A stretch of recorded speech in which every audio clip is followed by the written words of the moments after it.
Duel Review is brought to you by NexusDigitalComics.com. On today's Duel Review, we review Basilisk, the anime. I am RJ, and Nick cannot help you. Let's get to it.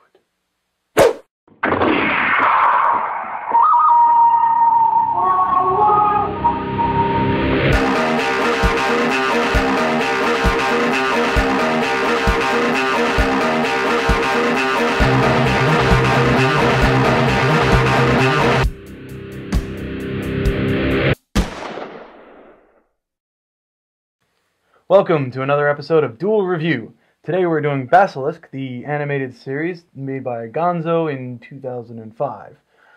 RJ, what's up? Well, it's also, it was a manga first in 2003.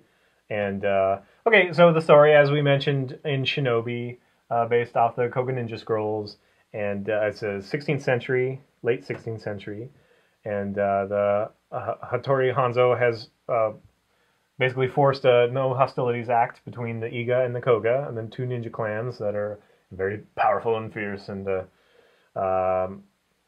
basically it all starts the same way as the movie, with the two characters, one from each clan, being called to the palace, the Emperor's palace or whatever, to fight and to demonstrate their abilities. And the anime is a little bit different just because it has more characters, so there's a different character that is on the, what is it, the Iga side? Koga side. Is it Koga? Because the Iga, which one is the Iga? The Iga is... Iga's the one with the threads, the one led by the female. Right, okay.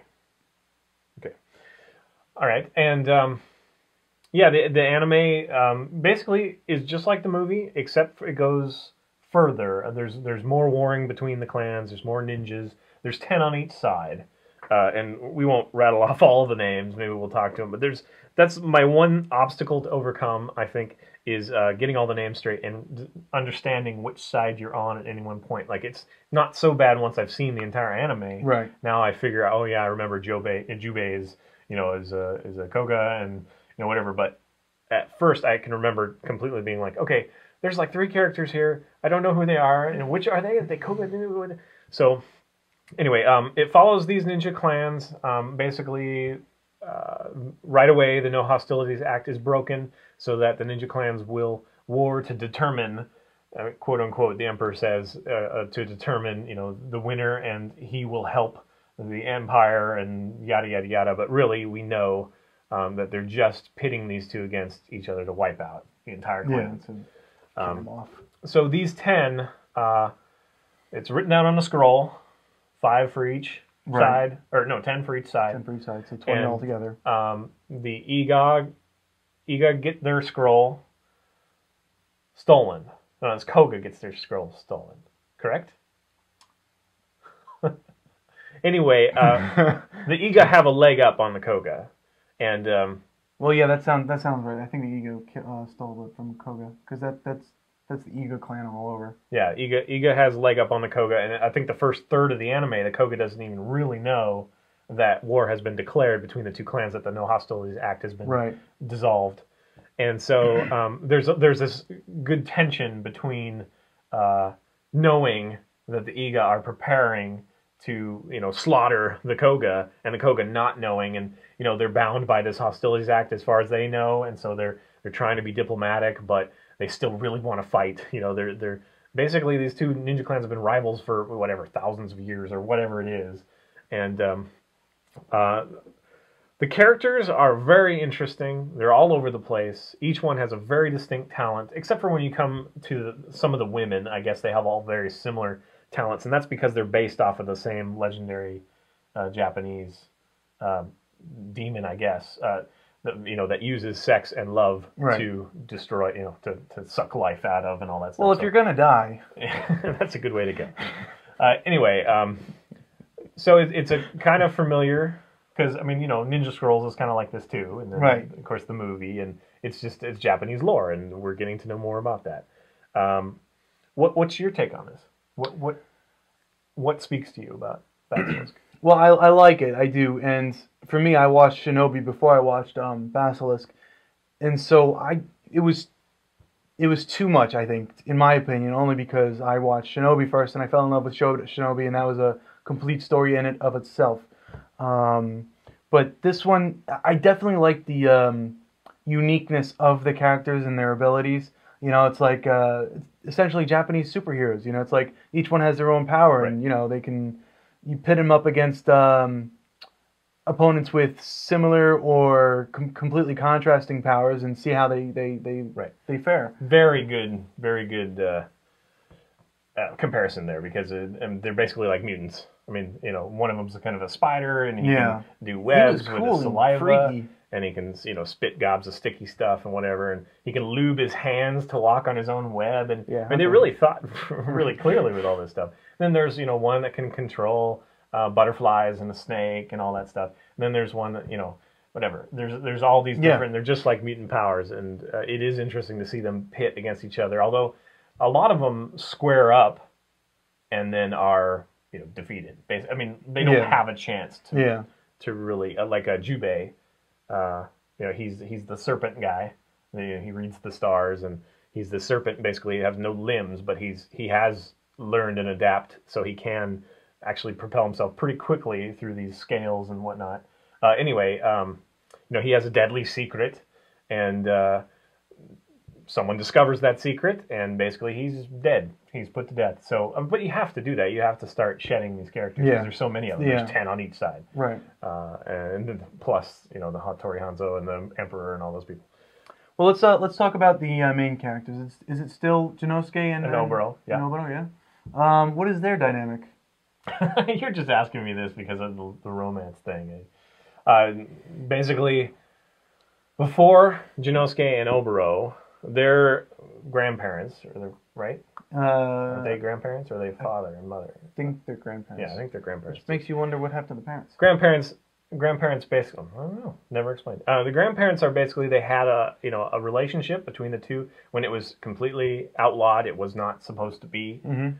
And they chose, basically, through necessity, to stick with their own clans, and they didn't pursue their love. They kind of just let it be. Although you can still see there's a little bit of bond in between. Right. And I actually, you know, you see that in the anime more than you do the movie, that bond.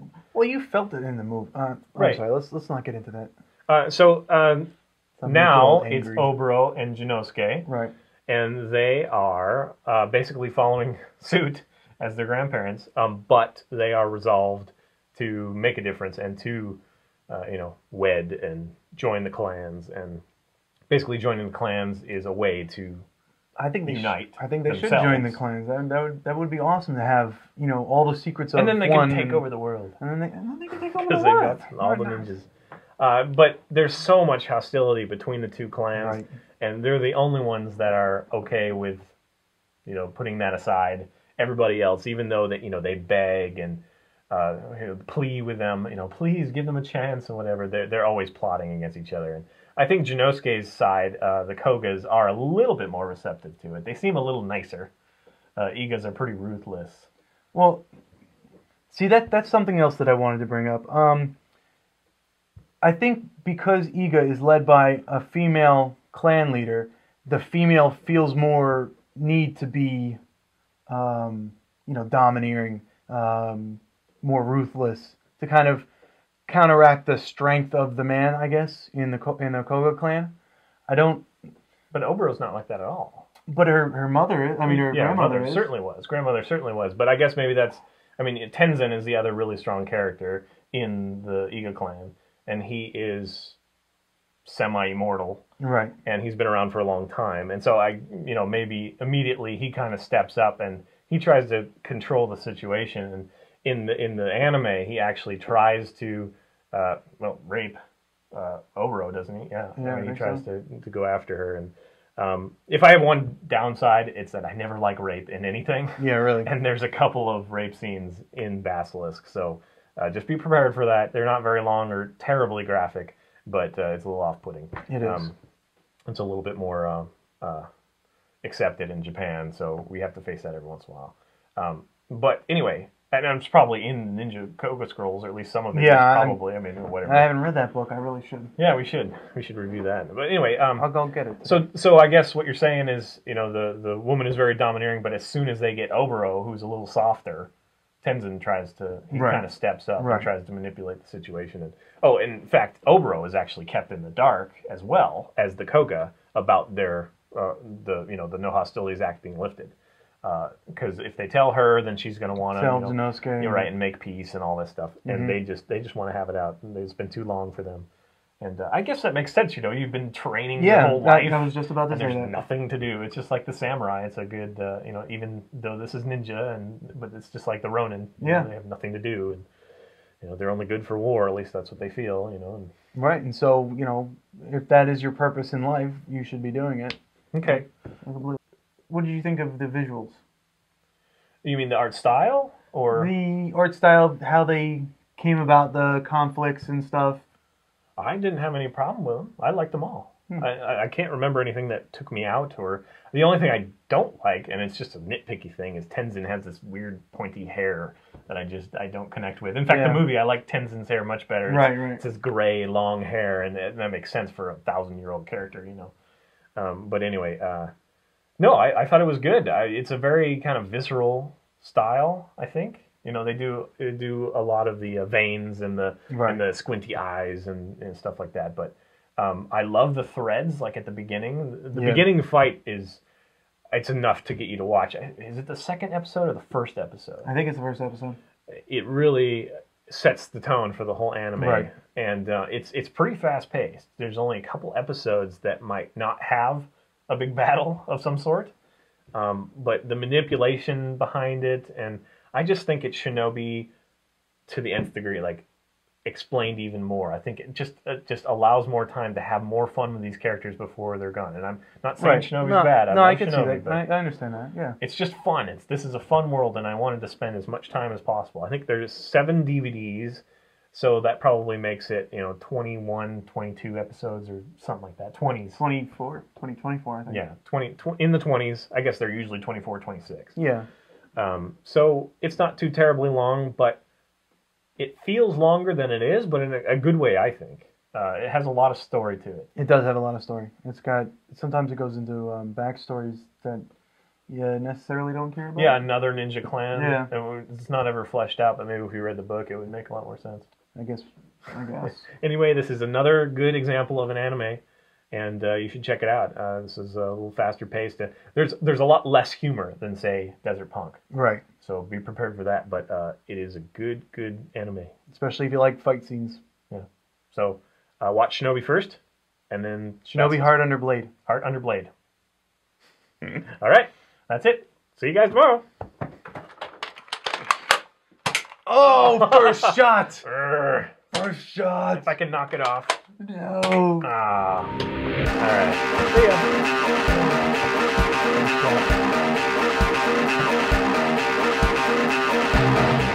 Don't miss Hunter the Reckoning, the video game. Sound check is okay or no? Oh, good. I don't know. I can't. Hello. I can't tell, unfortunately. That's the downside of this rig. So here we are, another Destiny Warriors 7. We're going to be fighting to the death for your amusement. I will be leading off with the first hit. Why do you get the first hit? Because I said so. Oh. I came up with the idea, so I'm going to use a trident on your Adam's apple. And if you survive, then you can hit me with a wet noodle. With a wet noodle. Okay, I'm going to check the levels there.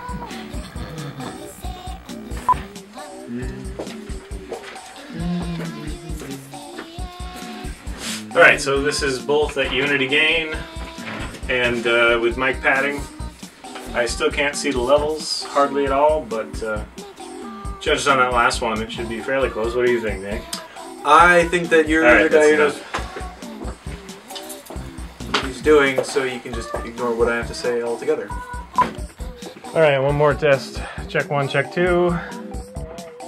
Check 3, check 4, check 5, 6. Am I supposed to be checking? Something.